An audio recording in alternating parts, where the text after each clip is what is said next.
Federal judge wants members of the Trump administration to testify about efforts to bring a wrongfully deported man back to the U.S. He was mistakenly sent to a prison in El Salvador. Washington correspondent Maddie Beirtempfel joining us live from D.C. with the latest on the legal proceedings. Maddie, good morning.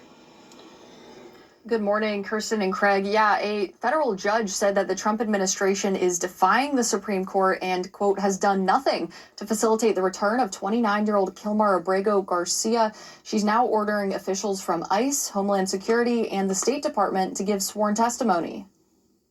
This is still a win, and this is still progress. Kilmar Abrego Garcia's attorney spoke outside court Tuesday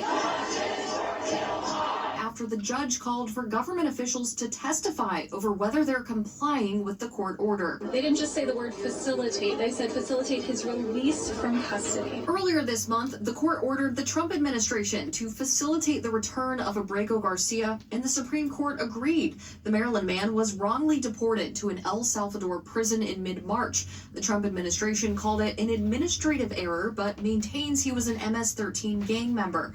Abrego Garcia's lawyers say he's not part of the gang and was never charged with a crime. You would think we deported a candidate for Father of the Year. The White House is doubling down on the deportation. Press Secretary Caroline Leavitt says it's part of a broader effort to crack down on illegal immigration. There is never going to be a world in which this is an individual who's going to live a peaceful life in Maryland. Meanwhile, Abrego Garcia's wife, Jennifer, is pleading for his return. Stop playing political games with the life of Kilmar. Now, Maryland Democratic Senator Chris Van Hollen said he plans to fly to El Salvador today to check on Abrego Garcia and discuss his return. In Washington, back to you. Maddie, what's next in this case? Well, the judge expects this discovery process to take about 2 weeks. After that, an attorney for Abrego Garcia says that if steps aren't taken to return him, there could be contempt proceedings on the table. And after that, this could ultimately all end up at the Supreme Court.